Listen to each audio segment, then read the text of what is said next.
السلام عليكم ورحمة الله وبركاته. الحمد لله رب العالمين، والصلاة والسلام على سيد الأنبياء والمرسلين وعلى آله وأصحابه الطيبين الطاهرين، أما بعد।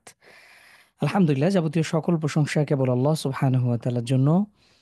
সালাত ও সালাম বর্ষিত হোক বিশ্বনবী হযরত মুহাম্মদ সাল্লাল্লাহু আলাইহি ওয়াসাল্লামের প্রতি, তার পরিবার পরিজন এবং সকল সাহাবীদের প্রতি।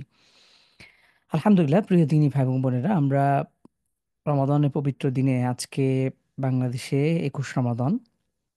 আলহামদুলিল্লাহ, আমাদের রমাদান সিরা কোর্সের নতুন আরেকটি দার্স নিয়ে আমরা হাজির হয়েছি। আল্লাহ সুবহানাহু ওয়া তাআলার কাছে আমরা শুকরিয়া আদায় করি, যিনি আমাদেরকে রমাদানের শুরু থেকে এখন পর্যন্ত সাথে থাকার তৌফিক দান করেছেন। আমরা গত দার্সে কি কি বিষয় দেখেছিলাম আপনাদের নিশ্চয় মনে আছে। আহ, একটু সবাই দুই একটা করে পয়েন্ট উল্লেখ করি ইনশাআল্লাহ। আমরা কি কি বিষয় সম্পর্কে আমরা গত দার্সে দেখেছিলাম, আপনারা একটু কমেন্ট করবেন ইনশাআল্লাহ। একজন বোন প্রশ্ন করেছেন, আহ, স্যার, কিয়ামতের পূর্বে কে আগে আসবে, ইমাম মাহদী নাকি ঈসা আলাইহিস সালাতু ওয়াস সালাম? এনারা সমসাময়িক সময়ে আসবেন। আগে ইমাম মাহদী আসবেন, এরপরে ঈসা আলাইহিস সালাতু ওয়াস সালাম আসবেন। দাজ্জাল বের হলে ঈসা আলাইহিস সালাতু ওয়াস সালাম আসবেন, কিন্তু ইমাম মাহদী ঈসা আলাইহিস সালামের নেতৃত্বেই তিনি লড়াই করবেন। গত দার্সে আমরা হিজরত সম্পর্কে দেখেছিলাম, মাশাআল্লাহ। রুকাইয়া বোন বলেছেন, ফারহানা বোন, মদিনা হিজরত, মসজিদুল আকসা নির্মাণ, মসজিদুল আকসা না, মসজিদে কুবা এবং মসজিদুন নববী। তো রাসূল সাল্লাল্লাহু আলাইহি ওয়াসাল্লাম দ্বীনের জন্য হিজরত করেছেন। হিজরতের যে সকল কারণ ছিল আমরা লক্ষ্য করেছি, এবং হিজরতের যে সকল ঘটনা ছিল, হ্যাঁ, তায়েফের ঘটনা আমরা উল্লেখ করেছি। রাসূল সাল্লাল্লাহু আলাইহি ওয়াসাল্লামের জীবনে সবচেয়ে কষ্টকর যে বছর, অর্থাৎ একই বছরে আবু তলেব এবং খাদিজা রাদিয়াল্লাহু তাআলা আনহা মৃত্যুবরণ করেন। এরপরেই আহ, সেই তায়েফের ঘটনা, এরপরে মেরাজ সংঘটিত হয়। এরপরে রাসূল সাল্লাল্লাহু আলাইহি ওয়াসাল্লাম ১৩তম বছরে তিনি হিজরতের জন্য প্রস্তুতি নেন। এর আগে তিনবার আকাবা নামক জায়গাতে সেখানে বায়াত সংঘটিত হয়েছিল। মাশাআল্লাহ, অনেকেই সুন্দর পয়েন্টগুলো দিচ্ছেন, বারাকাল্লাহ ফিক। তো আসার পথে হিজরত থেকে মক্কা থেকে মদিনা আসার পথে বেশ কিছু ঘটনাও ঘটে, আমরা সেগুলো দেখেছি। এবং আসার পরে নবী সাল্লাল্লাহু আলাইহি সাল্লাম সর্বপ্রথম মদিনার অদূরেই ৩ কিলোমিটার দূরে বনু আমির বিন আউফ গোত্রের যে বসবাস, সেখানে তিনি প্রায় ২ সপ্তাহ অবস্থান করেন, মসজিদে কুবা নির্মাণ করেন। এরপরে তিনি আহ, এক শুক্রবার তিনি মদিনায় ফিরে আসেন, এবং আসার পথে মসজিদুল জুমা, যে মসজিদে সর্বপ্রথম জুমার সালাত আদায় করা হয়, এই মদিনা আসার পরে নবী সাল্লাল্লাহু আলাইহি ওয়াসাল্লাম মসজিদে নববী নির্মাণ করেন। এখানে আনসার এবং মুহাজির সাহাবীদের মধ্যে সেখানে তৈরি করে দেয়া হয়, বন্ধুত্ব। এবং আমরা মদিনায় বসবাসরত যে সকল শ্রেণী ছিল, সেখানে মুসলিমদের একটা শ্রেণী ছিল পৌত্তলিক, পূজক, অগ্নি উপাসক, মুশরিক গোত্র। তারা বড় দুটি গোত্রে বিভক্ত ছিল, আউস এবং খাজরাজ গোত্র।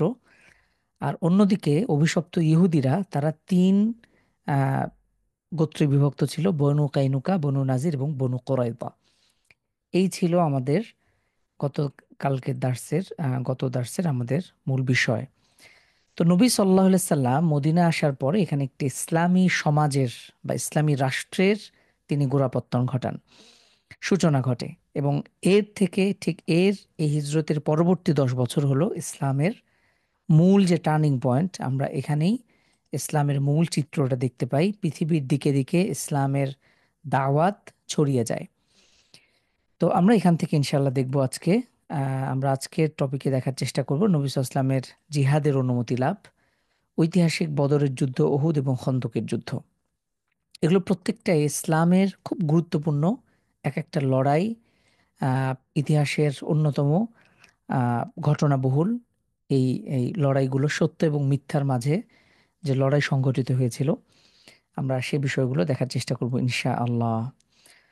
তো আলহামদুলিল্লাহ, আমরা একবার দরুদ পড়ে নিই। আল্লাহুম্মা সাল্লি আলা মুহাম্মদ ওয়া আলা আলি মুহাম্মদ কামা সাল্লাইতা আলা ইব্রাহিম ওয়া আলা আলি ইব্রাহিম ইন্নাকা হামিদুম মাজিদ। আল্লাহুম্মা বারিক আলা মুহাম্মদ ওয়া আলা আলি মুহাম্মদ কামা বারাকতা আলা ইব্রাহিম ওয়া আলা আলি ইব্রাহিম ইন্নাকা হামিদুম মাজিদ। প্রিয় দিনী ভাই এবং বোন, আলহামদুলিল্লাহ আমরা গত দার্সে আমরা মদিনা আসার পরে যে বেশ কিছু উল্লেখযোগ্য বিষয়গুলো দেখেছিলাম। হিজরত করার পরে নবী সাল্লাল্লাহু আলাইহি ইসলামের হিজরতের ঐতিহাসিক ঘটনা ঘটার 16 থেকে 17 মাস পরে এই সময়টাতে আহ, আমাদের প্রথম কেবলা এটি পরিবর্তন হয়। আমরা জানি মুসলিমদের আমাদের প্রথম কেবলা ছিল বাইতুল মাকদিস, যেটি এখন অভিশপ্ত ইহুদি জারজ ইসরায়েল তারা তাদের দখলে রয়েছে। কিন্তু এটি মূলত আমাদের প্রথম কেবলা। হাদিসে কেবলমাত্র 3টি মসজিদের গুরুত্বের কথা এসছে, কেবলমাত্র 3টি মসজিদ। তার মধ্যে একটি হলো মসজিদুল হারাম, পবিত্র কাবাতুশ শরীফা, এরপরে হলো দ্বিতীয় মসজিদুল নববী, এরপরে হলো মসজিদুল আকসা। এই 3টি মসজিদ ব্যতীত অন্য কোথাও সফর করা জায়েজ নেই। অনেকে দেখবেন অনেক সময় খাজা বাবার দরবারে, সুরেশ্বরী, আটরশি, এরকম নানান দরবারে তারা কবর জিয়ারত করাও জায়েজ নেই। এবং শুধু কবরকে কেন্দ্র করে যে আপনি অমুক কবর জিয়ারত করবেন, কেউ যদি মনে করে যে আমি শুধু রাসূলের কবর জিয়ারত করার জন্য আসছি, এটাও অনুচিত। আমরা মসজিদে নববীর জন্য আসি এবং এখানে যেহেতু রাসূল সাল্লাল্লাহু আলাইহি ওয়াসাল্লামের কবর, এই জন্য আমরা রাসূল সাল্লাল্লাহু আলাইহি ওয়াসাল্লামের কবর জিয়ারত করি। তো এই 3টি মসজিদ ব্যতীত আপনারা দেখবেন বিভিন্ন জায়গায়, এই সিলেটে মাঝে মাঝে কিছু মানুষ দল বেঁধে যাবে, মাঝে মাঝে দেখবেন যে খাজার ওই যে আজমির শরীফ, ইন্ডিয়াতে পর্যন্ত বাংলাদেশ থেকে এরা হজ উমরা করার জন্য আসে না, এরা কোথায় যায়? আজমির শরীফে চলে যায়। তো হাদিসে সুস্পষ্ট এসছে লা তুসাদ্দুর রিহাল ইল্লা সালাসা, 3টি মসজিদ ব্যতীত অন্য কোথাও সফর করা জায়েজ নেই। 3টি মসজিদ কি কি? ভালো করে জেনে রাখবেন। মসজিদুল হারাম, পবিত্র কাবাতুশ শরীফায় আমাদের কাবা। দ্বিতীয় হলো মসজিদুন নববী, নবীজির মসজিদ। এরপরে হলো মসজিদুন আকসা, এখন যেটি অভিশপ্ত ইসরায়েলের দখলে রয়েছে। এই মসজিদ একবার ওমর রাদিয়াল্লাহু আনহু, আচ্ছা আমার সাউন্ড কম বলা হয়েছে, একটু দেখি। সাউন্ড মোটামুটি ঠিক আছে। সাউন্ড সবাই ঠিকঠাক শুনতে পাচ্ছেন কিনা একটু অনুগ্রহ করে জানাবেন। আচ্ছা, তো রসুল সাল্লাল্লাহু আলাইহি সাল্লাম এই মসজিদুল আকসা ওমর রাদিয়াল্লাহু আনহু তিনি বিজয় করেছিলেন। পরবর্তীতে আমরা এই যুগে যুগে এই এই ইহুদিদের সাথে এটি লড়াই চলেছে, দীর্ঘ লড়াই, সুদীর্ঘ সময় ধরে মুসলিমদের সাথে ইহুদি এবং নাসারা তাদের সাথে লড়াই চলেছে। এমনকি সালাউদ্দিন আইয়ুবী, ইসলামের আরেকজন হিরো, তিনিও এসে আরেক দফায় এই মসজিদুল আকসাকে স্বাধীন করেছিলেন। এখন সেটা আবারও আজকে মুসলমানদের হাত থেকে হাতছাড়া হয়ে গেছে। ইনশাআল্লাহ আমরা আশা করি এই মসজিদ আবারও মুসলিমদের হবে ইনশাআল্লাহ। আমাদের এত এত আমাদের মুসলিম মা বোনদের রক্ত, আমাদের শিশুদের, আমাদের ভাইদের, আমাদের এই এই মুসলিম ভাই বোনদের, তাদের রক্ত ইনশাআল্লাহ বৃথা যাবে না। তো প্রিয় দিনী ভাই বোন, আমরা পূর্ব সময় হিজরতের ঠিক 16 থেকে 17 মাস পরে রসুল সাল্লাল্লাহু আলাইহি সাল্লাম একবার উম্মে বিশর রাদিয়াল্লাহু আনহু তার এক সাহাবীর বাসায় তিনি দাওয়াত খেতে যান। তো সেখানে আহ, যাবার পরে এটি মসজিদুল নববী থেকে 3 কিলোমিটার দূরে, 5 কিলোমিটার, 5 কিলোমিটার দূরে, এটা আমাদের ইউনিভার্সিটি খুব কাছেই। তো রসুল সাল্লাল্লাহু আলাইহি ওয়াসাল্লাম সেখানে দাওয়াতকালে জোহরের সালাতের সময় হয়ে যায়। রসুল সাল্লাল্লাহু আলাইহি ওয়াসাল্লাম জোহরের সালাতের পড়ার জন্য পাশে একটি জায়গা বেছে নেন। তো জোহরের সালাত পড়াকালীন 2 রাকাত পড়তেই এই আল্লাহ রসুল সাল্লাল্লাহু আলাইহি ওয়াসাল্লামের উপরে সূরা বাকারার 144 নম্বর আয়াত, ফাওয়াল্লি ওয়াজহাকা শাতরাল মাসজিদিল হারাম, হে নবী আপনি এখন আপনার মুখকে, আপনার শরীরকে আপনি মসজিদুল হারামের দিকে ঘুরিয়ে নিন। তো এর মাধ্যমেই মসজিদুল মুকাদ্দাস, এই বাইতুল মুকাদ্দাস, আমরা মসজিদুল আকসা যেটাকে বলি, যেখান থেকে রাসূল সাল্লাল্লাহু আলাইহি ওয়াসাল্লামের আপনাদের নিশ্চয় মনে আছে ইসরা এবং মেয়ারাজ, মেয়ারাজ শুরু হয়েছিল, ঊর্ধ্বগমন। তো ঐতিহাসিক সেই মসজিদ, সেখান থেকে পবিত্র কেবলার দিকে, কাবার দিকে আমাদের বর্তমান সময়ে আমরা যেদিকে নামাজ পড়ি সেদিকে ঘুরে যায়। তো এটা দেখেও কাফেররা হাসি ঠাট্টা শুরু করে যে তোমাদের মুহাম্মাদের কি হলো যে সে আহ, কেবলা চেঞ্জ করে ফেলেছে। আল্লাহ তাআলা ওহী অবতীর্ণ করেন, আইনামা তুওয়াল্লু ফাসাম্মা ওয়াজহুল্লাহ, তোমরা যেদিকেই মুখ করো না কেন সেদিকেই তো আল্লাহ আছেন, এবং আহ, এই পুরো জমিন হলো আল্লাহর। সুতরাং এটা কোনো ইম্পর্টেন্ট বিষয় না, আল্লাহ তাআলা নির্দেশ দিয়েছেন বিধায় এখন মুসলিমরা পবিত্র কাবার দিকে মুখ করে সালাত পড়ছেন। এবং এই ঘটনা রাসূল সাল্লাল্লাহু আলাইহি ওয়াসাল্লাম আসলে আগে থেকেই তিনি আকাঙ্ক্ষা প্রকাশ করতেন যে যদি এই কেবলা, এটা পবিত্র কাবা আল্লাহর ঘরের দিকে হতো, তো আলহামদুলিল্লাহ আল্লাহ সুবহানাহু ওয়া তাআলা সেটা কবুল করেন। তো মোটামুটি হিজরি ২য় শতকের এই ছিল ঘটনা। এরপরে আল্লাহ সুবহানাহু ওয়া তাআলা যুদ্ধের অনুমতি দিয়ে দেন। এখান থেকে ইসলামের মূল টার্নিং পয়েন্টটা শুরু হয়। রাসূল সাল্লাল্লাহু আলাইহি সাল্লাম নিজে অসংখ্য যুদ্ধে তিনি অংশগ্রহণ করেছেন। আমরা আচ্ছা, একজন প্রশ্ন করেছেন, শেয়ার হচ্ছে আজকে ফেসবুকে দেওয়া হয়নি, আমাদের এই জুমটার কোনো একটা প্রবলেম হয়েছে, আমাদের মেবি মেয়াদ শেষ হয়ে গিয়েছে, পেইড ভার্সনের মেয়াদ। তো আচ্ছা, এই হিজরি ২য় সনে আহ, মূলত 622 খ্রিস্টাব্দে তিনি হিজরত করেছেন, 624 খ্রিস্টাব্দে। এই হিজরি ২য় বছরে আল্লাহ সুবহানাহু ওয়া তাআলা সুস্পষ্টভাবে যুদ্ধের অনুমতি দেন। মূলত এই যুদ্ধের অনুমতি শুরু হয়েছিল যখন রাসূল সাল্লাল্লাহু আলাইহি ওয়াসাল্লাম আহ, মক্কা থেকে মদিনায় হিজরত করেন, তখনই। এরপরে স্পষ্টভাবে যুদ্ধের অনুমতি দেয়া হয়। আহ, এর আগে আমরা যদি লক্ষ্য করি, রাসূল সাল্লাল্লাহু আলাইহি ওয়াসাল্লাম সুদীর্ঘ 13 বছর মদিনার জীবনীতে, সেখানে কিন্তু তিনি একাধারে জুলুম, নির্যাতন, অন্যায়, অত্যাচার এগুলো সহ্য করেছেন এবং সাহাবীরাও সহ্য করেছে। কিন্তু রাসূল সাল্লাল্লাহু আলাইহি ওয়াসাল্লামের উপরে এই প্রথম মদিনার জীবনীতে 2য় বছরে এসে এই যুদ্ধের অনুমতি লাভ করেন। যুদ্ধ আসলে, যুদ্ধ বিগ্রহ এটা স্বাভাবিকভাবেই এটা খারাপ জিনিস। কিন্তু কিন্তু আসলে সমাজে শান্তি প্রতিষ্ঠার লক্ষ্যে, অথবা সমাজে যারা অপরাধী আছে, যারা জুলুম আছে, জালেম আছে, তাদেরকে শায়েস্তা করবার জন্য আল্লাহ সুবহানাহু ওয়া তাআলা এই অনুমতি দেন। আল্লাহ তাআলা সুস্পষ্ট কোরআন কারিমে ইরশাদ করেন, ওয়ালাউলা দাফউল্লাহিন নাস বা'দাহুম বিবা'দিল লাফাসাদাতিল আরদ। যদি আল্লাহ সুবহানাহু ওয়া তাআলা এভাবেই এক পক্ষ দিয়ে আরেক পক্ষকে, বা এক ব্যক্তি একজন দিয়ে যদি আরেকজনকে শায়েস্তা না করতেন, প্রতিহত না করতেন, এটাকে যদি তিনি দমন না করতেন, তাহলে পুরো পৃথিবী ধ্বংস হয়ে যেত। তো এটি আল্লাহ সুবহানাহু ওয়া তাআলার পক্ষ থেকে একটি বিশেষ অনুগ্রহ, যে তিনি শুধুমাত্র জুলুম সয়ে যাওয়ার নির্দেশ দেননি, প্রয়োজনে তিনি এটাকে প্রোটেক্ট করবার জন্য, এটাকে প্রতিহত করবার জন্য আল্লাহ সুবহানাহু ওয়া তাআলা আল্লাহ রাসূল সাল্লাল্লাহু আলাইহি ওয়াসাল্লামকে সেই অনুমতি দিয়েছেন। আমরা যদি লক্ষ্য করি, মক্কা সুদীর্ঘ 13 বছর এবং মদিনা আসার পরেও 2 বছর পর্যন্ত কিন্তু যুদ্ধের অনুমতি সেই অর্থে লাভ করা হয় নাই সুস্পষ্টভাবে, সেভাবে আসেনি। মূলত 2য় বছরে বদরের যুদ্ধের মাধ্যমে এটাকে ব্যাপকভাবে এটা প্রসার লাভ করে, এবং এর আগে মক্কা হিজরতকালীনই আল্লাহ সুবহানাহু ওয়া তাআলা মূলত এই নির্দেশ দেন। যখন রাসূল সাল্লাল্লাহু আলাইহি ওয়াসাল্লাম মক্কা থেকে মদিনা হিজরত করছিলেন, তখনই আল্লাহ তাআলা সূরা হাজের আয়াত অবতীর্ণ করেন, উযিনা লিল্লাযীনা ইউকাতালুনা বিআন্নাহুম যুলিমু, যে এখন যুদ্ধের অনুমতি দেয়া হলো তাদেরকে যারা আক্রান্ত হয়েছে, যাদের উপরে জুলুম করা হয়েছিল, তারাই কেবল যুদ্ধে অংশগ্রহণ করতে পারবে। ও ইন্নাল্লাহা আলা নাসরিহিম লাকাদির, আর নিশ্চয়ই আল্লাহ সুবহানাহু ওয়া তাআলা তাদেরকে সাহায্য করতে পারেন। কোনো রকম যুদ্ধ ছাড়াই, কোনো রকম প্রস্তুতি ছাড়াই আল্লাহ তাআলা কিন্তু মুসলিমদেরকে সাহায্য করতে পারেন। তো সেখান থেকে মূলত যুদ্ধের অনুমতি লাভ হয়েছিল। কিন্তু মদিনায় এসে, এই হিজরতের 2য় বছরে এসে বদরের ঐতিহাসিক যুদ্ধ সংঘটিত হয়। এখানে আমরা বদরের যুদ্ধে যে ঘটনা, সেখানে প্রবেশের আগে একটা বিষয় স্পষ্ট হওয়া দরকার, প্রিয় দিনী ভাই এবং বোন। জিহাদ এবং সন্ত্রাস, এই দুটো আসলে কি? এই দুটো আসলে কি এক?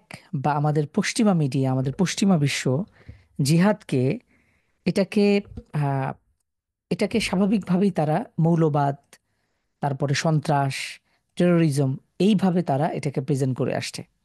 এটা খুব বেশি দিন না, এটা বিগত ধরেন 100 বছরে এটাকে পুরো ওয়ার্ল্ড ওয়াইড তারা এটাকে কায়েম করেছে।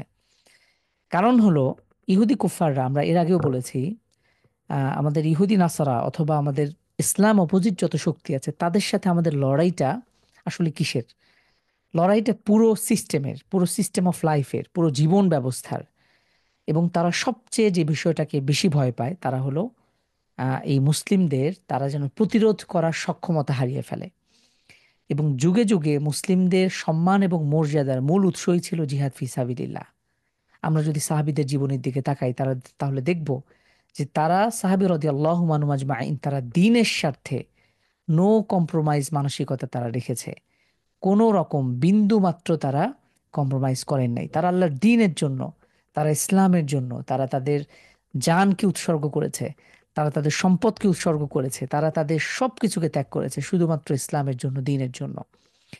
যখনই ডাক এসেছে আল্লাহ রসুল সাল্লামের পক্ষ থেকে, সাহাবীরা সেখানে ছুটে গিয়েছেন আল্লাহ রসুলের ডাকে সাড়া দেবার জন্য। জিহাদের ময়দানে অকাতরে তারা জীবন বিলিয়ে দিয়েছেন। ঠিক এ কারণেই সাহাবী রাদিয়াল্লাহু আনহুম আজমাইনদের তাজা রক্তের বিনিময়ে তারা অকাতরে তাদের জীবনকে, তাদের মালকে, তাদের সম্পদকে, তাদের সব কিছুকে, এভরিথিং তারা আল্লাহর দ্বীনের জন্য উৎসর্গ করেছিলেন। বিধায় আমরা আজকে ইসলাম পরিচয়ে বেঁচে আছি। বর্তমান পৃথিবীতে, বর্তমান বিশ্বে, বিশেষ করে পশ্চিমা মিডিয়া, পশ্চিমা গোষ্ঠী এবং পাশ্চাত্য কালচার, পুরো পুরো পাশ্চাত্য, তারা এই জিহাদ ফি সাবিলিল্লাহ, ইসলামের গুরুত্বপূর্ণ একটা বিধানকে, তারা এটাকে সন্ত্রাসবাদ হিসেবে চিহ্নিত করার চেষ্টা করেছে। কারণ হলো তারা কেবলমাত্র মুসলিমদের এই চেতনাকে তারা ভয় পায়, এবং মুসলিমদের মধ্যে, মুসলিম তরুণদের মধ্য থেকে এই বিপ্লবী চেতনাকে বিলুপ্ত করবার জন্য সব রকম পায়তারা তারা করেছে। আপনারা জানেন, অনেকেই হয়তো অনেকে জানেন না বিষয়টা, আমেরিকায় তাদের একটা গবেষণা সংস্থা আছে, এটার নাম হলো র্যান্ড। এ সম্পর্কে কে কে জানেন আমি জানি না। তো এই র্যান্ড কর্পোরেশন তারা মুসলিমদেরকে নিয়ে গবেষণা করে, এবং তারা মুসলিমদেরকে কয়েকটা ক্যাটাগরিতে ভাগ করেছে। আপনি যদি বাংলাদেশে চিন্তা করেন তাহলে এটাও, এই কনসেপ্ট ক্লিয়ার হয়ে যাবে। র্যান্ড কর্পোরেশন মুসলিমদেরকে কয়েকটা ভাগে ভাগ করেছে। আপনি যদি সারা পৃথিবীতে তাকান, দেখবেন যে মুসলিমদেরকে আসলেই কয়েকভাবে ভাগ করা যায়। কিছু আছে ফুললি প্র্যাকটিসিং মুসলিম, আহ, যাদের যারা কোনো রকম দ্বীনের জন্য আহ, কোনো রকম ছাড় দিতে নারাজ। তো তারা তাদেরকে এক ভাগে ভাগ করেছে। এরপরে কিছু আছে আধা আধা, কিছু ইসলাম পালন করে, কিছু পালন করে না, এরকম। এরপরে কিছু আছে একদমই মডারেট, যারা আসলে ইসলামকে মডারেট দৃষ্টিকোণ থেকে দেখে।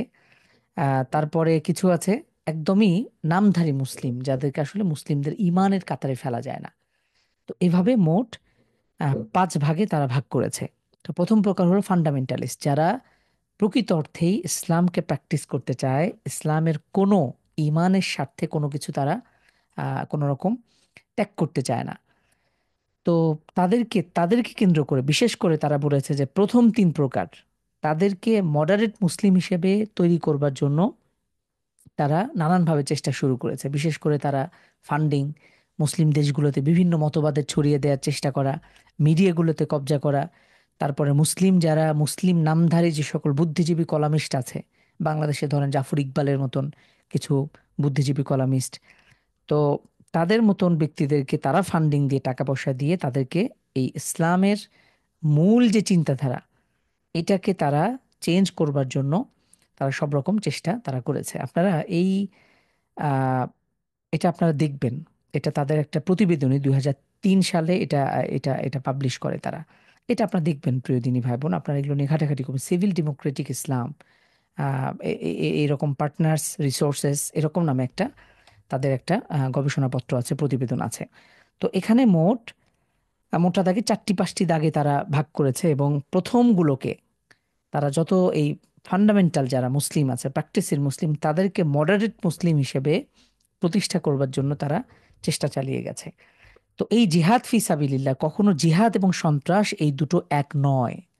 সমাজে যখন অন্যায়, জুলুম, অত্যাচার, যখন অনাচার বেড়ে যাবে, সমাজে যখন গন্ডগোল সৃষ্টি হবে, তখন সেটাকে শায়েস্তা করবার জন্য, তাদেরকে প্রতিহত করবার জন্য পুরো সমাজে, পুরো পৃথিবীতে শান্তি প্রতিষ্ঠার জন্য শাসনের, রুল অফ ল, আইনের শাসনের প্রয়োজন হয়। তো তাদের জন্যই এই জিহাদ ফিসাবিলিল্লাহ, পুরো পৃথিবী জিহাদ, এটি পুরো পৃথিবী শান্তি প্রতিষ্ঠার জন্য আল্লাহ সুবহানাহু ওয়া তাআলা বিধান দিয়েছেন।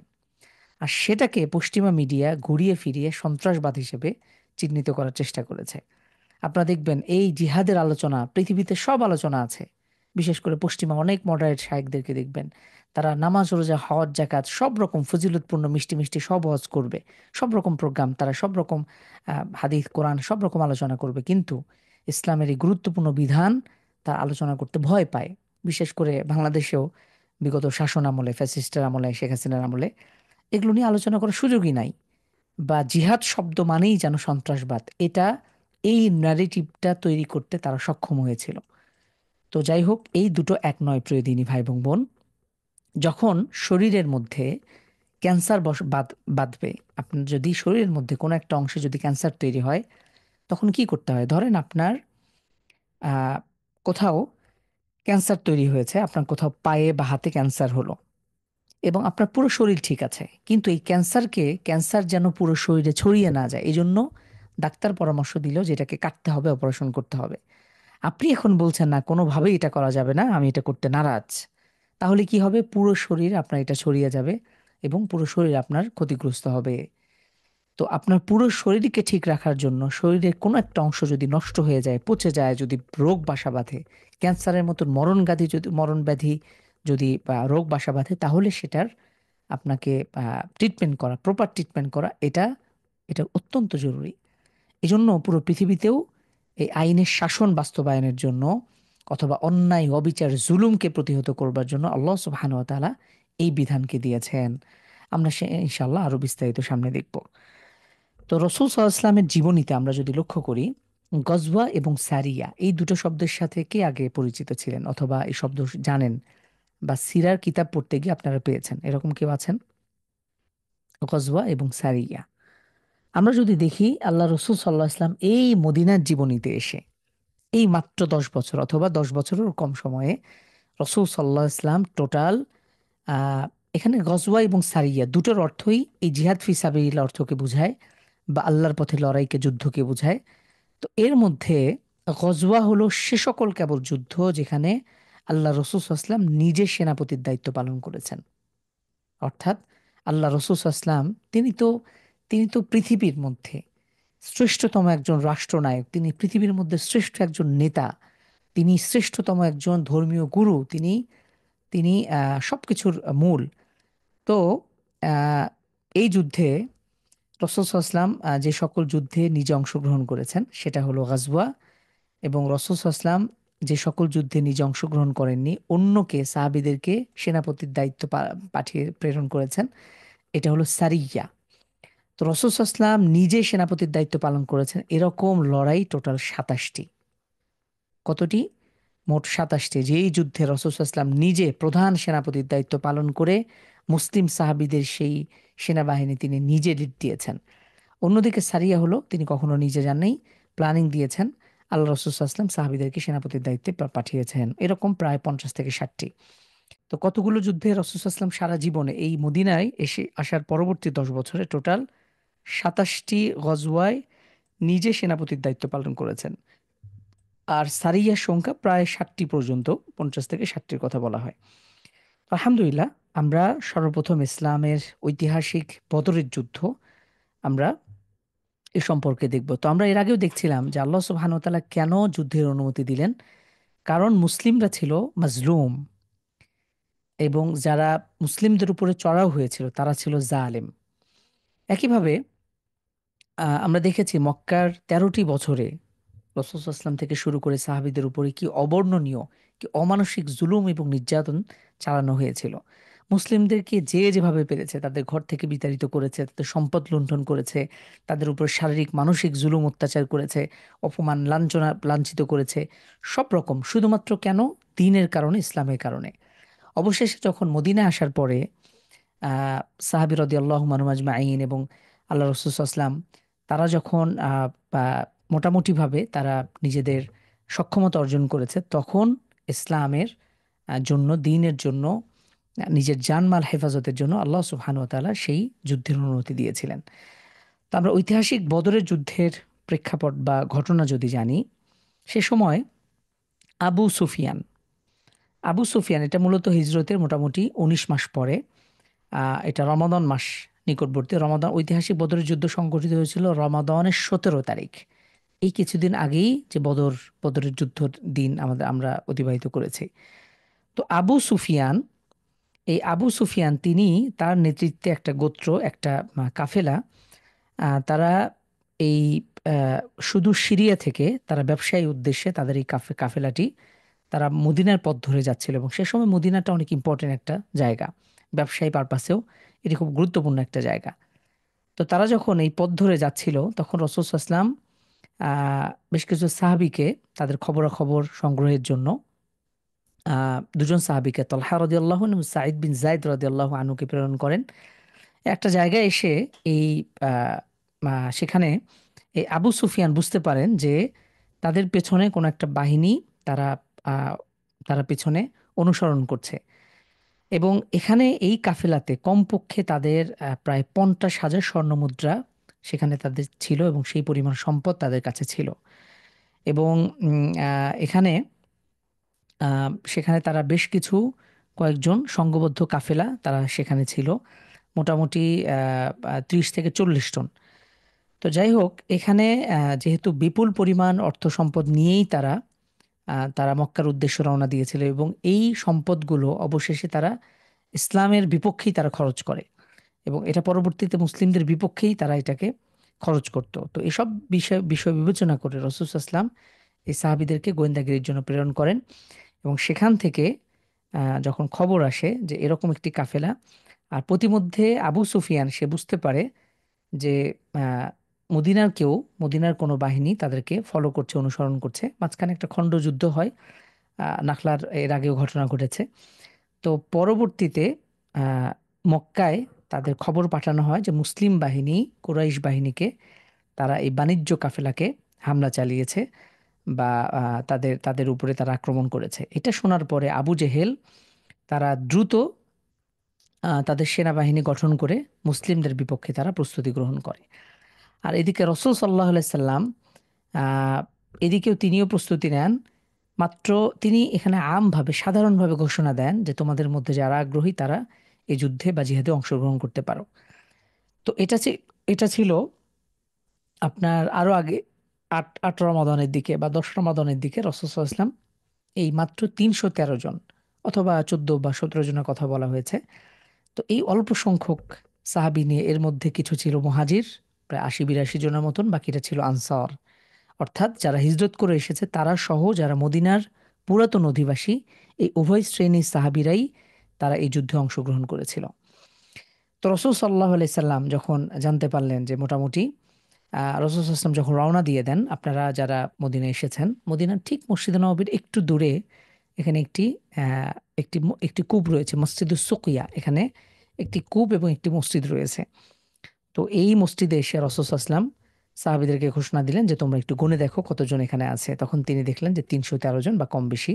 তখন রাসূল সাল্লাল্লাহু আলাইহি ওয়াসাল্লাম তিনি খুশি হলেন। তো এই মাত্র 313 জন, এর মধ্যে ঘোড়া ছিল মাত্র 2টি আর উট ছিল মাত্র 70টি।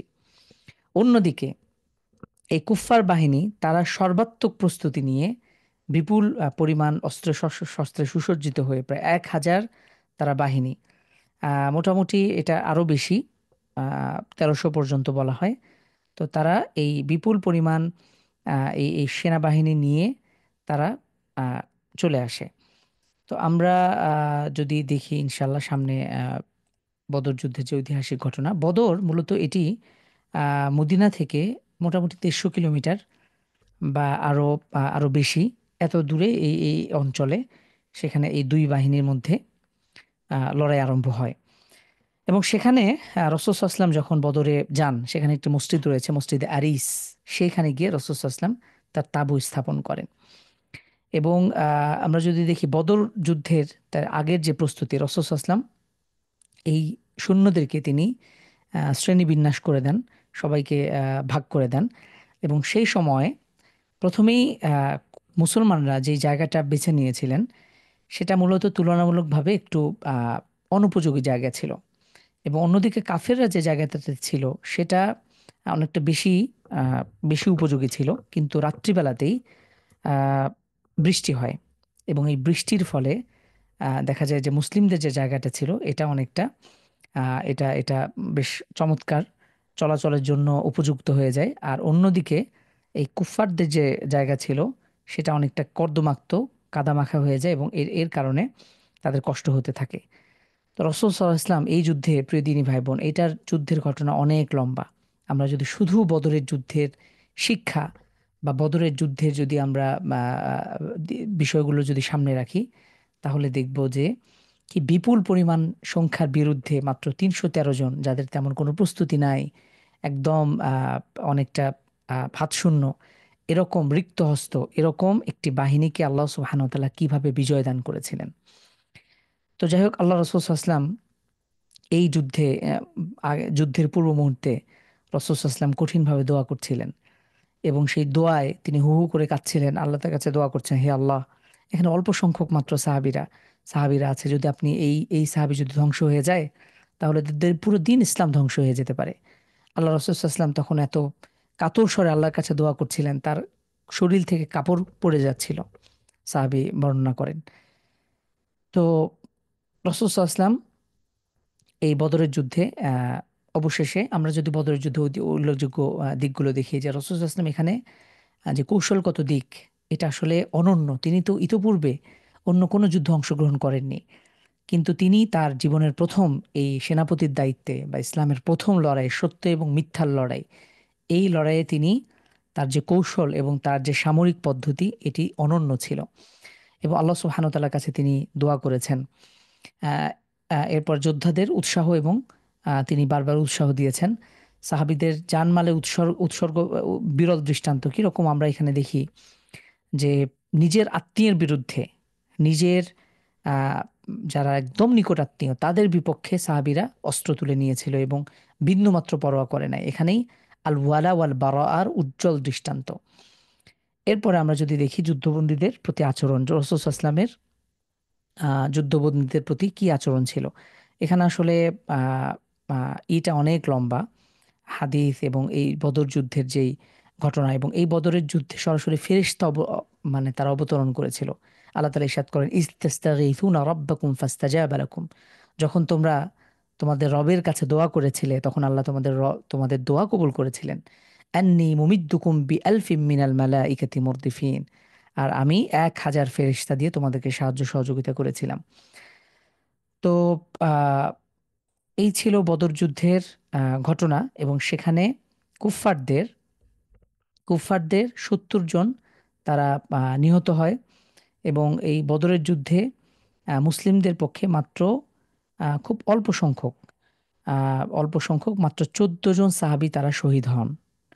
আর এর মধ্যে 6 জন মুহাজির, এবং আর বাকিরা আনসার ছিল। কিন্তু কুফফারদের পক্ষে 70 জন তারা নিহত হয়, এবং 70 জন সেখানে বন্দী করা হয়।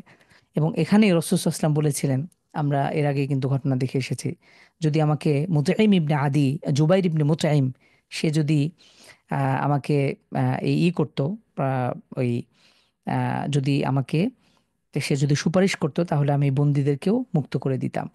তো যাই হোক, এই যুদ্ধে মুসলিমদের মধ্যে বড় বড় যে সকল কুফফার, তারা এই যুদ্ধে শহীদ হয়ে যান, আহ, নিহত হন, তারা মৃত্যুবরণ করেন। অন্যদিকে মুসলিমদের পক্ষে মাত্র 14 জন সাহাবী, তাদের নামের লিস্টও রয়েছে।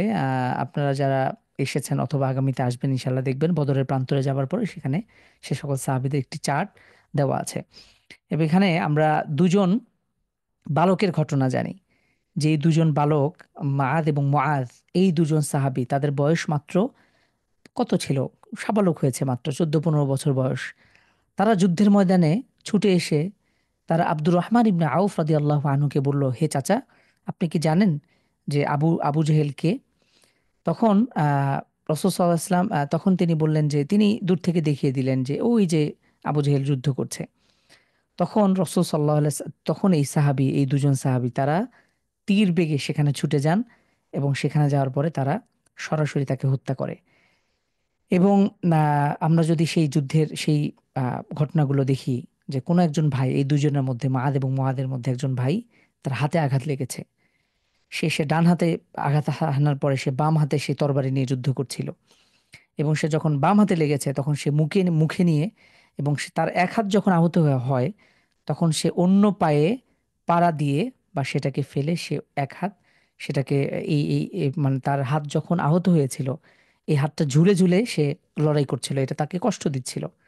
সে এই হাতকে দ্বিখণ্ডিত করে, অর্থাৎ সে অন্য পায়ের নিচে ফেলে দিয়ে সে হাতকে যেন এই কষ্ট না দেয়, বা এই ঝুলে থাকা হাত নিয়ে যেন সে যেন প্রবলেম ফেস না করে, এই জন্য সে এটাকে ছিঁড়ে ফেলে সে অন্য হাত দিয়ে লড়াই করছিল।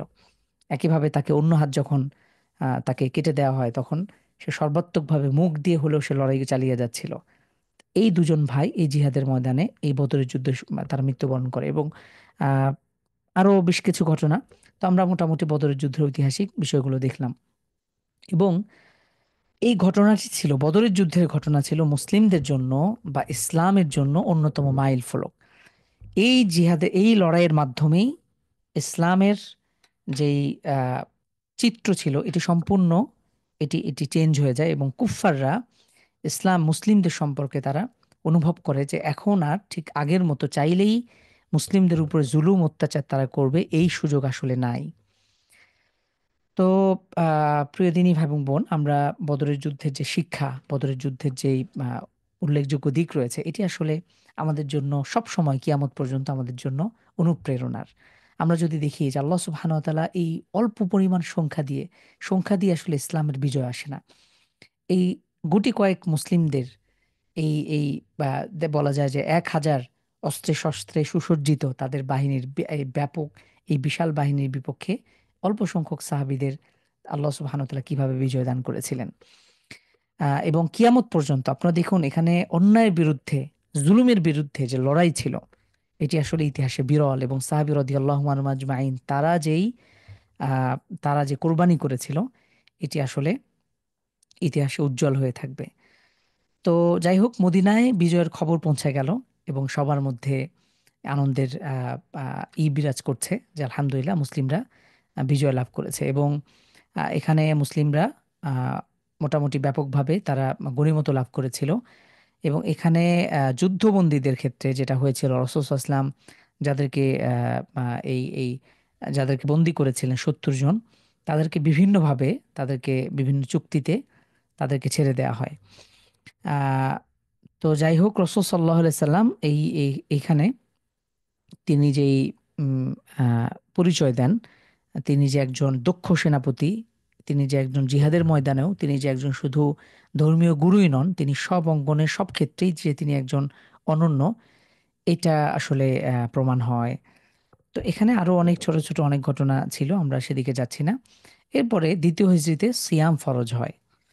আমরা আহ, সিয়াম পালন করছি, এটি মূলত দ্বিতীয় হিজরিতে আহ, ফরজ করা হয়েছিল। এরপরে আমরা যদি দেখি কাব বিন আশরাফের হত্যার ঘটনা। কাব বিন আশরাফ তিনি আসলে কে ছিল? কাব বিন আশরাফ সে ছিল মদিনার একজন নেতৃত্বস্থানীয় একজন লোক। এবং আহ, সে মূলত ছিল ইহুদি, বনু কোরাইজা গোত্রের। আমরা আগে দেখে এসেছি মদিনায় তিনটি আহ, ইহুদিদের গোত্র ছিল: বনু কাইনুকা, বনু কোরাইজা এবং বনু বনু বনু নাজির, বনু কোরাইজা এবং বনু কাইনুকা। এই তিনটি গোত্র হলো ইহুদিদের। এর মধ্যে বনু কোরাইজা গোত্রে সে একজন নেতৃস্থানীয় একজন ইহুদি আহ, গোত্রপতি ছিল। এবং সে একজন খ্যাতনামা কবিও ছিল।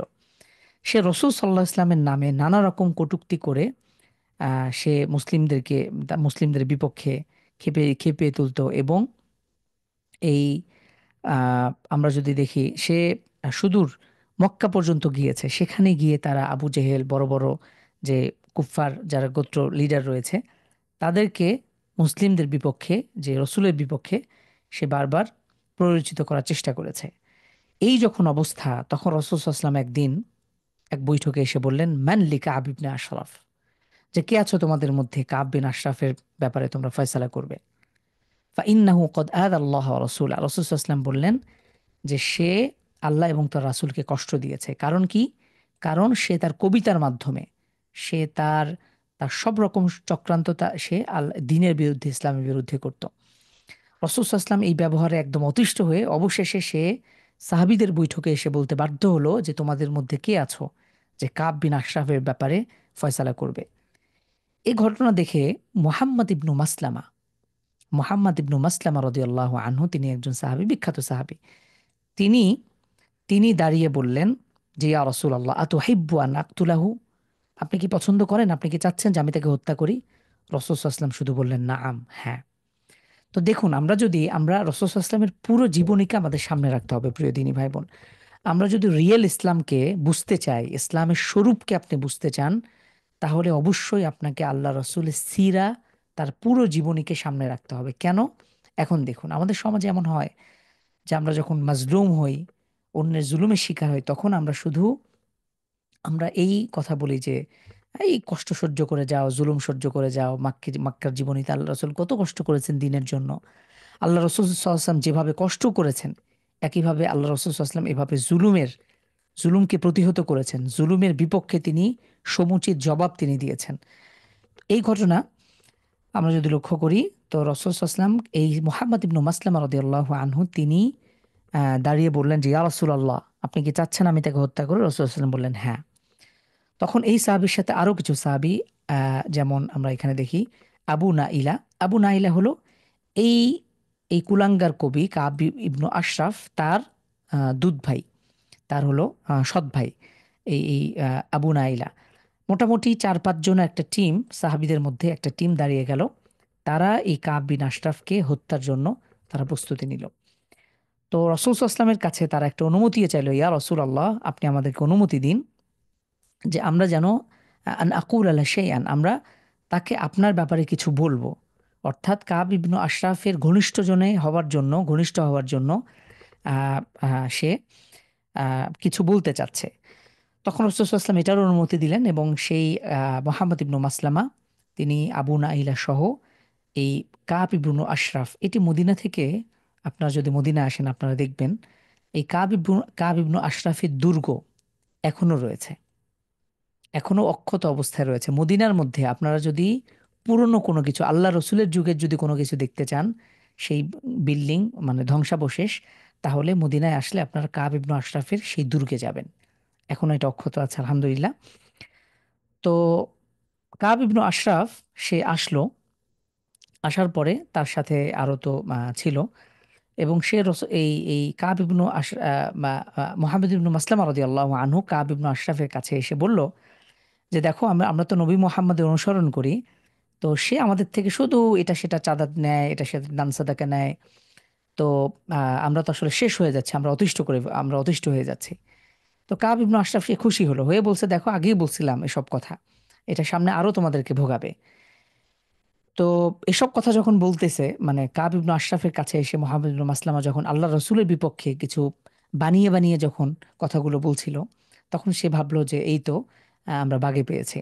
তখন একটা পর্যায়ে মুহাম্মদ ইবনু মাসলাম এই কাব ইবনু আশরাফ সে তার কাছে মোটামুটি এক ওয়াসাক, এটা একটা আরবি পরিমাণ ১৫০ কেজির মতন, সে তার কাছে খাবার তিনি চায় যে তুমি আমাকে এই পরিমাণ খাবার দান করো, খাবার দাও ধার হিসেবে।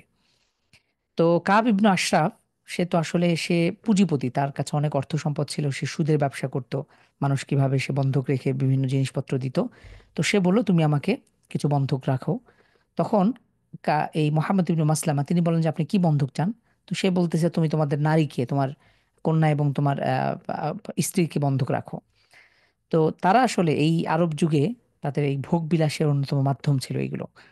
তো তখন মোহাম্মদ ইবনু মাসলামা কৌশল করে বলেন যে দেখেন, আপনি আরবের একজন অন্যতম সুশ্রী ব্যক্তি, আসলেই সে ছিল, তার সৌন্দর্যের খ্যাতি ছিল এই কাব ইবনু আশরাফের। তো আপনার কাছে যদি স্ত্রী বন্ধক রাখি তাহলে এটা মানুষ কি বলবে? তখন এই কাব ইবনু আশরাফ বলে তাহলে তোমার সন্তানদেরকে আমার কাছে বন্ধক রাখো। তো তখন বলে যে এটাও যদি রাখি এটাও তো খারাপ দেখায়, আপনি আরবের একজন গোত্র নেতা, আপনি একজন আপনি এটার কাছে এটা লজ্জাকর আপনার জন্য। তখন মুহাম্মদ ইবনু মাসলামা বলেন যে আপনার কাছে আমরা অর্থ, আমরা অস্ত্র শস্ত্র এগুলো বন্ধক রাখতে পারি, এটা সবচেয়ে ভালো হয়, তাহলে আপনাকে নিয়ে কোনো রকম কথা বলার সুযোগ থাকবে না। তখন তিনি বলেন যে ঠিক আছে, তাহলে তোমরা অস্ত্রগুলো আমার কাছে বন্ধক রাখো। তো এভাবেই তিনি এই তিনি পরিচয় লাভ করে তিনি তার সাথে বিভিন্ন কথাবার্তা বলে কাব ইবনু আশরাফের ঘনিষ্ঠজন পরিণত হওয়ার চেষ্টা করে। এবং পরবর্তীতে আবু নাইলা, মোটামুটি এখানে বেশ কিছু সাহাবী আমরা দেখতে পাচ্ছি, আবু নাইলা, তারপরে আহ, আরো কিছু সাহাবী যে হারিস ইবনু আউস, তিনি সহ বেশ কিছু সাহাবী পরবর্তীতে এই মিশন বাস্তবায়নের জন্য তারা যান এবং রাসূল সাল্লাল্লাহু আলাইহি ওয়াসাল্লাম তাদের জন্য দোয়া করেন এবং রাসূল সাল্লাল্লাহু আলাইহি ওয়াসাল্লাম এই বাহিনীকে আহ, বাকিউল গরকত, আপনার জান্নাতুল বাকি যে কবরস্থান, সেই কবরস্থান পর্যন্ত এগিয়ে দেন। তো এই পরবর্তীতে তারা যখন ফাইনালি মিশন নিয়ে সেখানে হাজির হয় কাব ইবনু আশরাফের দুর্গে, এসে কাব ইবনু আশরাফকে ডাক দেয়, হে কাব, তুমি কি আছো? তো কাব ইবনু আশরাফ সে রাত্রিবেলা, তখন সে ঘুমানোর প্রস্তুতি নিচ্ছিল, সে তখন ঘর থেকে বেরিয়ে আসে। তো সে যখন ঘর থেকে বেরিয়ে আসে তখন তার স্ত্রী এই কাব ইবনু আশরাফের সে, দেখুন নামটা কিন্তু শুনে মনে হয় মুসলিম, তাই না? আমরা অনেকে নামটা শুনে মনে করতে পারি সে একজন অনেক বড় সাহাবী। আসলে সে একজন ইহুদি ছিল এবং আল্লাহ রসুল সাল্লাল্লাহু আলাইহি ওয়াসাল্লামকে কটূক্তিকারী ছিল। আমি এই আলোচনাটা লম্বা করছি এজন্য, যারা আল্লাহ রসুলকে সাল্লাল্লাহু আলাইহি ওয়াসাল্লামকে নিয়ে কটূক্তি করে, যারা রসুল সাল্লাল্লাহু আলাইহি ওয়াসাল্লামের সম্মানহানি করে, যারা এই ধরনের দুঃসাহস দেখায়, তাদের ব্যাপারে ইসলামের ফয়সালা কি এটা জানার জন্য এটা আমাদের জেনে রাখা জরুরি। মুহাম্মদ ইবনে মাসলামা যখন আসে এবং সাথে এই আবু নাইলা এসে কাব ইবনে আশরাফকে ডাক দেয়। যখন ডাক দেয় তখন ঘর থেকে যখন সে বের হয়, তখন কাব ইবনে আশরাফের স্ত্রী বলছিল যে আমি যেন রক্তের ঘ্রাণ পাচ্ছি, আমি যেন রক্ত প্রবাহিত হওয়ার ঘ্রাণ পাচ্ছি, আশঙ্কা করে বলে। তো তখন কাব ইবনে আশরাফ বলে, আরে আমার তো সে মোহাম্মদ ইবনে মাসলামা এসেছে এবং আমার দুধ ভাই আবু নাইলা এসেছে, সুতরাং ভয়ের কিছু নেই। তো কৌশলে মোহাম্মদ ইবনে মাসলামা কাব ইবনে আশরাফকে ঘর থেকে বের করে আনে। আনার পরে সে আগে থেকেই যে আরও যে সকল সাহাবী ছিল, এই যে যেমন হারিস ইবনে আউস, আবু আবস, এই ধরনের সাহাবীদেরকে তো আগেই প্রস্তুত রেখেছিল। তো সে বলেছিল, আগে থেকেই এই চুক্তি করা ছিল যে আমি যখন মা কাব ইবনে আশরাফ যখন আসবে, কৌশলে আমি তাকে তার মাথার ঘ্রাণ শোকার চেষ্টা করব। তো যখন আমি তার মাথায় ঘ্রাণ শুকবো তখন আমি জায়গা মতন আমি তার মানে তাকে পেছন থেকে আষ্টেপৃষ্ঠে ধরবো, তোমরা তার সরাসরি তার গলায় তোমরা ছুরিকাঘাত করবে। তো কাব ইবনে আশরাফ যখন বেরিয়ে আসে তখন অনেক গল্পের ছলে অনেক রকম আলোচনা তারা করে।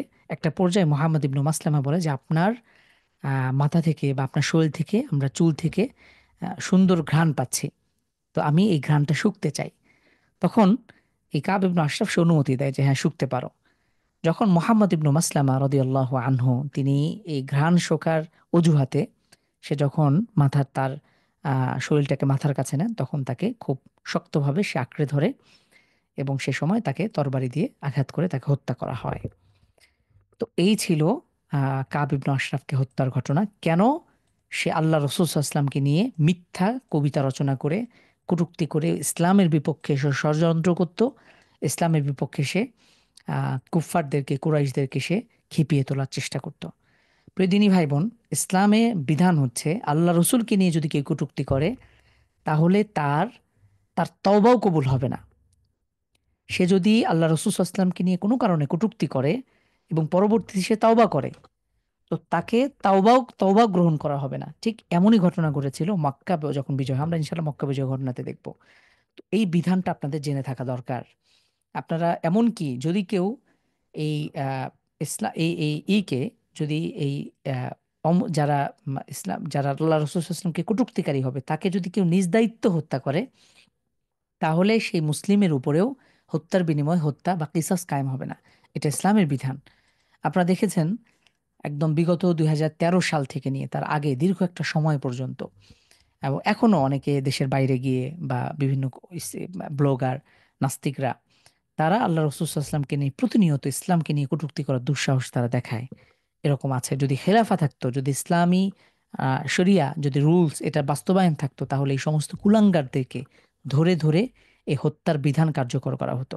আমাদের আফসোস আজকে ইসলামী খিলাফা নেই বলে তারা এই ধরনের দুঃসাহস দেখানোর সুযোগ পায়। আল্লাহ তাআলা আমাদেরকে হেফাজত করুন। প্রিয় দিনী ভাই বোন, এরপরে হিজরতের তৃতীয় সালে ঐতিহাসিক আরেকটি ঘটনা সংঘটিত হয়। সেটি হলো উহুদের যুদ্ধ। যখন এই বদরের যুদ্ধে আমরা লক্ষ্য করেছি যে সর্বপ্রথম এটি ছিল সশস্ত্র লড়াই এবং এটাই ছিল একমাত্র হক এবং মিথ্যার মাঝে ফয়সালাকারী লড়াই। এই জিহাদের মাধ্যমে এটি হক এবং বাতিল সুস্পষ্ট হয়ে গিয়েছিল।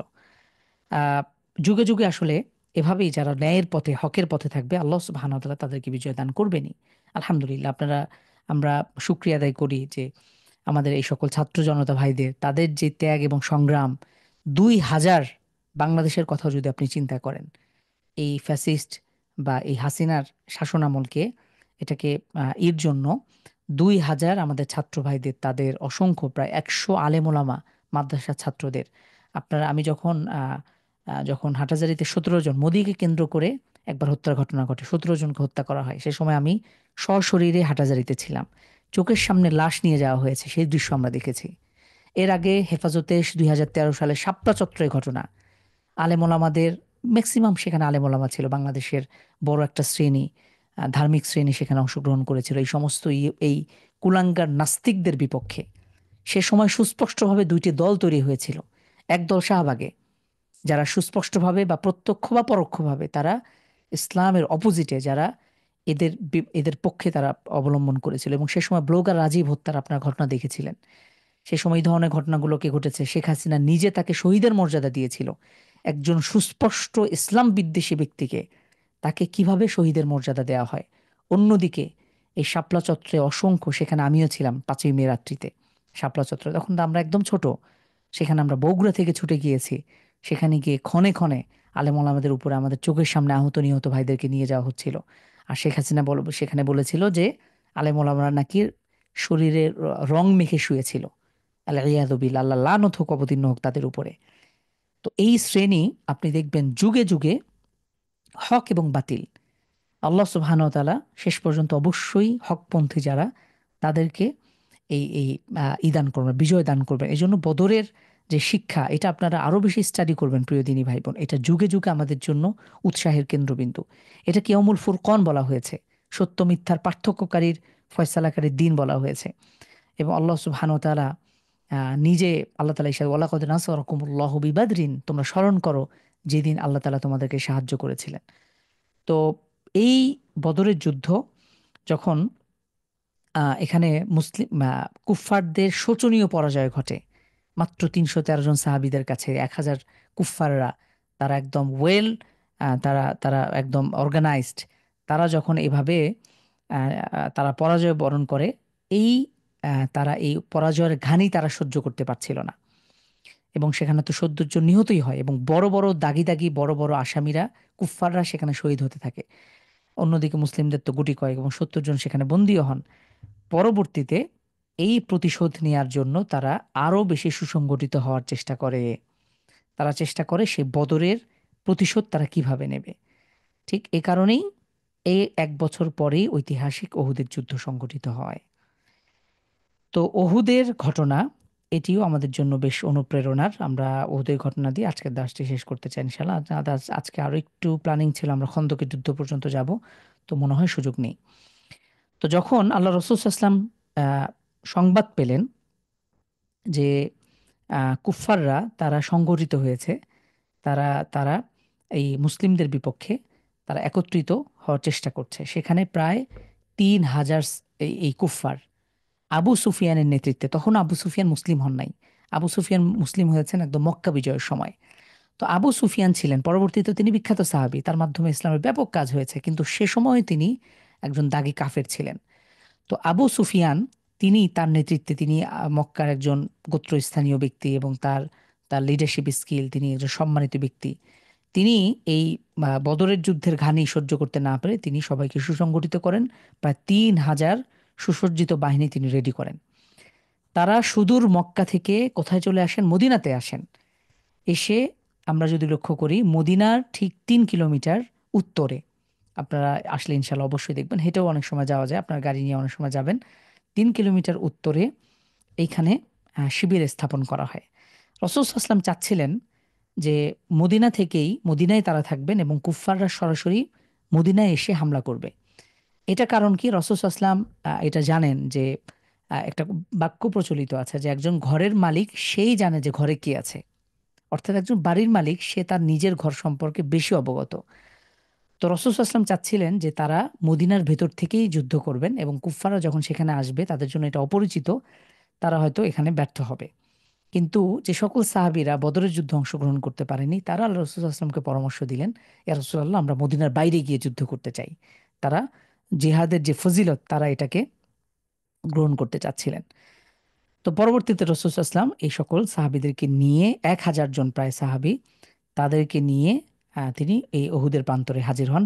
কিন্তু প্রতিমধ্যে রাস্তার মাঝখানে এসে এই এই মুনাফিক আব্দুল্লাহ ইবনে সাবা, সে এই মুনাফিক বাহিনী, সে প্রায় 300 বাহিনী নিয়ে সে পিছু হটে। অর্থাৎ এখানে সংখ্যাটা দাঁড়ায় মাত্র 700 জনে। তো যাই হোক, ওহুদের ময়দানে যখন যায়, আমরা যদি এইটা একটু ম্যাপটা চেষ্টা করি, এটা হলো ওহুদ পাহাড়। মদিনার সবচেয়ে বড় পাহাড় হলো ওহুদ। এটা 8 কিলোমিটার বিস্তৃত, এবং পুরো মদিনাকে ঘেরাও করে আছে হলো উহুদ পাহাড়, শুধুমাত্র একদিক ব্যতীত। তো কুরাইশদের ছিল ঠিক এই পাশটাতে, আর মুসলিমরা ছিল এই পাশটাতে কাছাকাছি এরকম একটা জায়গায়।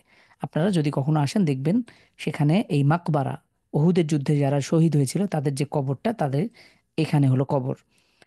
তো রাসূল সাল্লাল্লাহু আলাইহি ওয়াসাল্লাম, এখানে একটি ছোট্ট একটা পাহাড় রয়েছে, এই পাহাড়ের উপরে প্রায় 50 জন সাহাবীকে, আব্দুল ইবনে জুবাইর রাদিয়াল্লাহু আনহুর নেতৃত্বে এখানে 50 জন সাহাবীকে তিনি তীরন্দাজ বাহিনীকে তিনি পাহারায় নিযুক্ত করেন, কারণ এর উপর থেকে পুরো মদিনার এই পাশগুলো স্পষ্ট দেখা যায়। আপনারা ইনশাল্লাহ আসলে দেখবেন। তো এখানে যেহেতু সাহাবীরা এখানে অবস্থান নিয়েছিল, এখান থেকে এইদিকে কি হচ্ছে এগুলো কিন্তু দেখা যেত না, যেহেতু এগুলো তুলনামূলকভাবে একটু উঁচু নিচু। তো রাসূল সাল্লাল্লাহু আলাইহি ওয়াসাল্লাম এখানে মোট 50 জন সাহাবীকে দায়িত্ব দেন যে তোমরা যে কোনোভাবে এখানে অবস্থান করবে, কোনোভাবেই যদি তোমরা দেখো মুসলিমদের সাময়িকভাবে বিজয় হয়েছে, তারপরেও তোমরা এখান থেকে সরবে না। তো যাই হোক, এখানে এটাকে বলা হয় জাবালুর রমাদ। তো যুদ্ধ শুরু হয়ে গেল। যখন প্রাথমিকভাবে এই আবু জেহেল, ইকরিমা বিন আবু জেহেল, তার নেতৃত্বে এখানে এই বাহিনী তারা এদিক থেকে আসে এবং মুসলিমরা এখান থেকে প্রাণপণে লড়াই চালিয়ে যায়।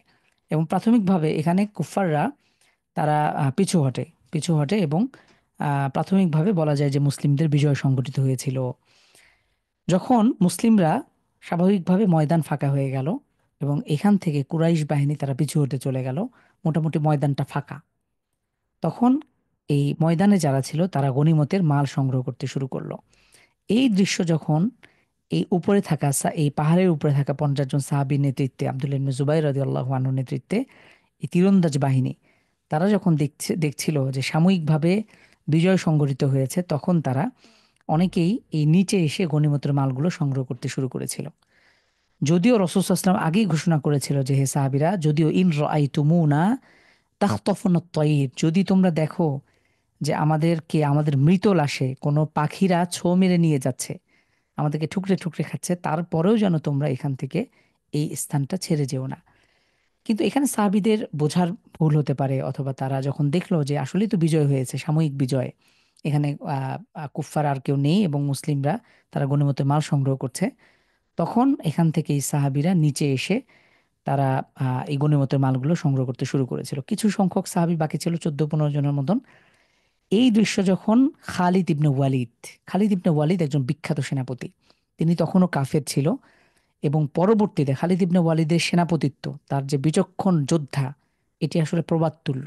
আপনারা এটা নিয়ে রিসেন্টলি কোনো একজন ইউটিউবারকে আমি দেখলাম, বিশাল ভিডিও করেছে, এবং খালিদ ইবনে ওয়ালিদের যে প্রজ্ঞা ছিল এবং তার যে ক্যারিশম্যাটিক যুদ্ধের ময়দানে তার যে স্কিল, এটা নিয়ে স্বতন্ত্র একটা বই আছে, আপনারা পড়তে পারেন ইনশাআল্লাহ। তিনি তখনও কাফের। তো তখন যখন তিনি দেখলেন যে এই উপরে কিছু সাহাবীদেরকে দায়িত্ব দেওয়া হচ্ছিল, এই ময়দান ফাঁকা, তখন তিনি ঠিক এই দিক থেকে, উল্টা দিক থেকে তিনি মুসলিমদের উপরে হামলা চালান। ঠিক এই সময়টাতে মুসলিমদের সাময়িক পরাজয় বরণ করতে হয়। প্রিয় দিনী ভাই বোন, এই উহুদের ময়দানে আমরা যদি ঘটনাগুলো বলি, এটা আর শেষ করা যাবে না। সাহাবীদের হাতে খেজুর আছে, খেজুর, এই খেজুর খেতে সময় লাগবে, এই সময়টুকু তারা অপেক্ষা করে নাই। সাহাবীরা যুদ্ধের ময়দানে ঝাঁপিয়ে পড়েছে। এই যুদ্ধের ময়দানে রাসূল সাল্লাল্লাহু আলাইহি ওয়াসাল্লাম তার দাঁত শহীদ হয়েছে। এই উহুদের যুদ্ধে রাসূল সাল্লাল্লাহু আলাইহি ওয়াসাল্লামের শিরস্ত্রাণ ভেঙে তার তার মাথা রক্তাক্ত হয়েছে। তিনি প্রচণ্ডভাবে আহত হয়েছেন। মুসলিম বাহিনী সেখান থেকে পিছু হটে, পিছনে একটা মসজিদ রয়েছে, মসজিদুল ফাসহ, সেই মসজিদে গিয়ে আল্লাহ রাসূল সাল্লাল্লাহু আলাইহি ওয়াসাল্লাম সহ সাহাবীরা আশ্রয় নিয়েছিল। তারা প্রচণ্ড ক্লান্ত শ্রান্ত ছিল। আল্লাহর পক্ষ থেকে এটি একটি পরীক্ষা ছিল। প্রিয় দিনী ভাই বোন, এই যুদ্ধে হামজা রাদিয়াল্লাহু আনহু, তাকে নির্মমভাবে শহীদ করা হয়েছে। আমরা এরকম অসংখ্য ঘটনা রয়েছে আসলে। উহুদের যুদ্ধের ঘটনা, এটা আমাদের জন্য অনুপ্রেরণা। সাহাবী রাদিয়াল্লাহু আনহুম আজমাইন, তিনি কোন একজন সাহাবী বলেছে আমি জান্নাতের যেন ঘ্রাণ পাচ্ছি। তিনি রোজাদার, তিনি আকাঙ্ক্ষা করলেন যে আমি আমি জান্নাতের ঘ্রাণ পাচ্ছি। তখন কোন একজন সাহাবী তাকে ফলো করছিলেন, তিনি দেখলেন সত্যি সত্যি তিনি তিনি মৃত্যুবরণ করলেন যুদ্ধ করতে করতে। এই যুদ্ধে রাসূল সাল্লাল্লাহু আলাইহি ওয়াসাল্লাম নিজে আহত হয়েছেন, রক্তাক্ত হয়েছেন। তিনি প্রচণ্ডভাবে ক্লান্ত শ্রান্ত হয়ে অবশেষে এই যুদ্ধে মুসআব ইবনে উমাইর রাদিয়াল্লাহু আনহু ঘটনা আমরা জানি, যার মাধ্যমে মদিনার ঘরে ঘরে ইসলামের দাওয়াত পৌঁছে গিয়েছিল। সেই সাহাবী যখন আহ, নিহত হন, তখন তার পরনে তখন তার পরনে এই কাফনের কাপড়, কাফনের কাপড় দেওয়ার মতন, মানে তার শরীর ঢাকার মতন কাপড় ছিল না। আল্লাহ রসুল সাল্লাল্লাহু আলাইহি ওয়াসাল্লাম এই দৃশ্য দেখে তিনি কেঁদে বলেন, ইন্নী শাহিদুন আলা হাউলা, হে আমার সাহাবীরা, যারা আজকের এই ময়দানে, এই যে উহুদের ময়দানে শহীদ হয়েছ, নিশ্চয়ই আমি তোমাদের জন্য কিয়ামতের দিনে সাক্ষ্য দেব। এমনকি এই এই যুদ্ধের ময়দানে মহিলা সাহাবীদের, তাদেরও ভূমিকা ছিল অপরিসীম। তারা পানি নিয়ে, তারা পানি বহন করে করে আহত সৈনিকদের তারা পানি পান করাচ্ছিলেন এবং চিকিৎসা দিচ্ছিলেন। প্রত্যেকেই প্রত্যেকের জায়গা থেকে তারা সর্বোচ্চ চেষ্টা করেছে। এই যুদ্ধের ময়দানে কি হয়েছিল, গসিলুল মালাইকা। গসিলুল মালাইকা কি আপনারা জানেন? যেই, যাকে হানজালা রাদিয়াল্লাহু আনহু, যাকে ফেরেশতারা গোসল করিয়েছিল। তার ঘটনা হলো, তিনি তিনি নতুন সদ্য বিবাহিত ছিলেন। গসিলুল মালাইকা, এই হানজালা রাদিয়াল্লাহু আনহু, তিনি সদ্য বিবাহিত ছিলেন। তিনি বিবাহ করার পরে তার স্ত্রীর সাথে সময় কাটাচ্ছিলেন। এমন সময় যখন জিহাদের ডাক চলে আসে, তিনি যুদ্ধের ময়দানে ছুটে যান। তিনি ফরজ গোসল করারও সময় পান নাই। যখন এই জিহাদের ময়দানে তিনি লড়াই করতে করতে শহীদ হয়ে যান, যখন লাশগুলোকে, আল্লাহ রাসূল সাল্লাল্লাহু আলাইহি ওয়াসাল্লাম লাশগুলোকে একত্রিত করা হচ্ছিল, তখন এই দেখা যাচ্ছিল যে হানজালা রাদিয়াল্লাহু আনহু, তার শরীর থেকে টপ টপ করে পানি পড়ছে। তখন রাসূল সাল্লাল্লাহু আলাইহি ওয়াসাল্লাম বললেন যে তাকে ফেরেশতারা গোসল করিয়ে দিচ্ছে। তখন যখন তার স্ত্রীকে সংবাদ পাঠানো হলো যে কেন এই এমন ঘটনা, অলৌকিক ঘটনা, তখন তার স্ত্রী সাক্ষ্য দিয়েছিল যে তিনি এই এই সময় না থাকার কারণে তিনি এই অবস্থাতে আল্লাহ রাসূলের ডাকে সাড়া দিয়েছেন। তার ইমানের ডাকে, ইমান তার কাছে প্রবল হয়েছিল। এরকম অসংখ্য ঘটনা, উহুদের যুদ্ধের ঘটনা, প্রিয় দিনী ভাই বোন, আমরা এটা আসলে বলে শেষ করতে পারবো না। আল্লাহ রাসূল সাল্লাল্লাহু আলাইহি ওয়াসাল্লাম যখন আহত হয়েছিলেন, তখন সাহাবীরা তাকে নিজেদের শরীর দিয়ে বেষ্টনী দিয়েছে, নিজেদের শরীরকে ঢাল হিসেবে ব্যবহার করেছে। এই যুদ্ধে সাহাবীদের শরীরে অসংখ্য এই তীরের, ধনুকে, তাদের অস্ত্রের, তাদের চিহ্নগুলোর ক্ষত বিক্ষত করেছে। আল্লাহ রাসূল সাল্লাল্লাহু আলাইহি ওয়াসাল্লাম এই দৃশ্য দেখে তাদের জন্য, তারা নিঃসন্দেহে, তারা তাদের এই ত্যাগ এবং তিতিক্ষার কারণে তারা জান্নাতে রাদিয়াল্লাহু আনহুম আজমাইন, তাদের উপরে আল্লাহ তাআলা সন্তুষ্ট হয়েছেন। তো উহুদের যুদ্ধে, অবশেষে উহুদের যুদ্ধে যেটি হয়, মুসলিমদের সাময়িক পরাজয় ঘটে, কিন্তু আসলে এটাকে আমরা পুরো, আহ, আমরা শহীদ, আমরা এটাকে এই আমরা পুরো মুসলিমদের পরাজয় বলতে পারি না। এখানে এখানে এর পিছনে বড় হিকমত ছিল। তো রসুল সাল্লাহ সাল্লাম এখানে তার যে গাইডলাইন, এটা সাহাবীরা অনুসরণ করার ক্ষেত্রে, অথবা সার্বিক দিক থেকেই এটি মুসলিমদের জন্য একটা শিক্ষণীয় বিষয় ছিল যে যে কোনো অবস্থাতে আহ, যিনি নেতা থাকবেন তার আদেশ পালন করতে হবে। এবং এই যুদ্ধে মুসলিমরা যে শিক্ষা, তারা যেই শিক্ষা লাভ করে, পরবর্তী যুদ্ধে একদম রাসূল সাল্লাল্লাহু আলাইহি ওয়াসাল্লাম যতদিন বেঁচে ছিলেন, পরবর্তী সময়েও সকল যুদ্ধে, সকল লড়াইয়ে মুসলিমরা বিজয় অর্জন করেছিল। এই যুদ্ধের যে শিক্ষা এবং ফলাফল, এটি আসলে সুদূর প্রসারী। কিন্তু এই যুদ্ধে আসলে স্পষ্টভাবে আমরা বলতে পারি না যে কুফফাররাও, তারাও পরাজয় হয়নি এবং মুসলিমরাও পরাজয় হয়নি, মাঝামাঝি একটা অবস্থান ছিল। কুফফাররা সাময়িকভাবে মুসলিমদের উপর, তবে মুসলিমদের জন্য এটা একটা ট্র্যাজেডি, খুব গুরুত্বপূর্ণ একটা ঘটনা। প্রায় ৭০ জন সাহাবী তারা শহীদ হয়ে যান।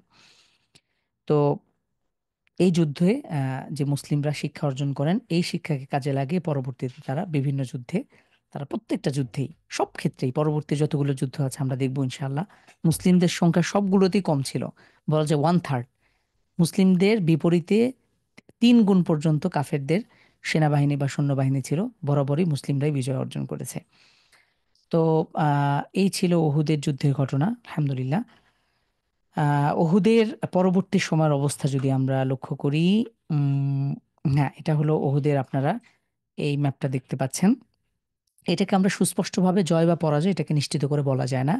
কুফাররা তারা এভাবে হামলা চালিয়ে তারা পরবর্তীতে পিছু হটে এবং রওহা নামক স্থানে গিয়ে তারা তারা সেখানে গিয়ে ঘাঁটি গাড়ে। এটা যথেষ্ট দূরে, এবং মুসলিম বাহিনী ওই অবস্থাতে, রাসূল সাল্লাল্লাহু আলাইহি ওয়াসাল্লাম প্রচণ্ড দুর্বল, ক্লান্ত শ্রান্ত, এই অবস্থাতেও গুটি কয়েক মুসলিম বাহিনী নিয়ে তিনি তাদেরকে আবার পিছু হাঁটেন।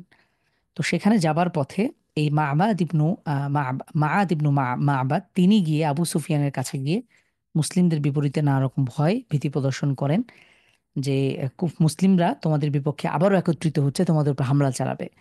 তো এরকম শুনে আল্লাহ তাআলা তাদের মধ্যে ভয় তৈরি করে দেন এবং তারা অবশেষে মক্কায় ফিরে যান। তার মানে তাদের এখানে মুসলিমদের উপরে তারা পূর্ণভাবে তারা কিন্তু বিজয় অর্জন করতে পারে নাই।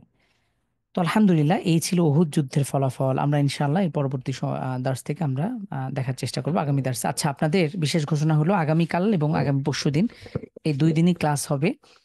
কারণ আমরা রমাদানের শেষ দিকে চলে এসেছি। আহ, আমরা এই 2 দিন ক্লাস নিয়ে আমরা শেষ করে দেবো ইনশাল্লাহ। আশা করি আর 2টা ক্লাসে আমরা মোটামুটি ভাবে শেষ করতে পারবো।